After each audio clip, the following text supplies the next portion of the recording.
Nesa yatangaje ko amanota y'ibizamini bya leta bisoza amashuri yisumbuye y'umwaka w'amashuri wa 2023-2024 azatangazwa ku wa 15 Ugushyingo muri 2024.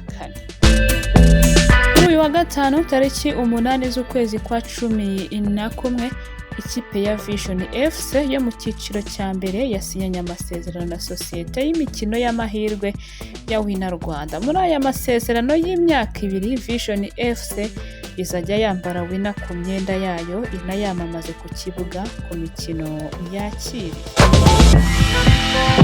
Minisitiri w'Intebe wa Lesotho Samuel Nsokowane Matekane yavuze ko yatangiye kwihangira imirimo afite imyaka 20 ariko bishimishije kuko muri iki gihe abana bagira amahirwe yo kujya mu ishuri bakiga uko bazateza imbere igihugu cyabo mu bihe biri imbere. Yagize ati ntangira ubucuruzi nakoraga amatafari, ibyo byarakomeje ariko nabaga mu bintu byinshi nko gucuruza amatungo. Ubwo ni ubuzima umuntu yabayemo, ariko uko igihe kigenda ndashaka kubwira urubyiruko rwacu ko kwihangana bitanga umusaruro. Yavuze ko kubera kwihangana yageze ubwo abumwe mu bacuruzi bakomeye muri Lesotho kugeza igihe yajyaga muri politike, none kuri ubu akaba ari ku mwanya wa Minisitiri w'Intebe wa Lesotho.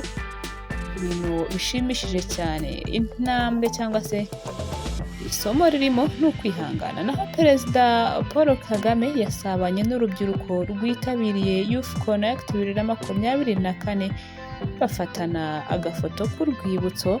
Umukuru w'igihugu kandi yari kumwe n'abarimo Minisitiri w'Intebe wa Lesotho nk'uko nari maze kumukomozaho, nawe akaba yarari muri uyu muhango wo gutangiza ku mugaragaro Youthconnect2024.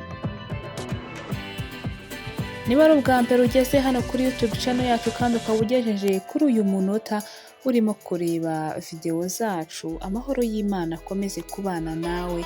Komeza ukurikirane inkuru zacu update mu kanya, buri kanya twebwe turahari kugira ngo tukubwire buri kimwe. Shalom.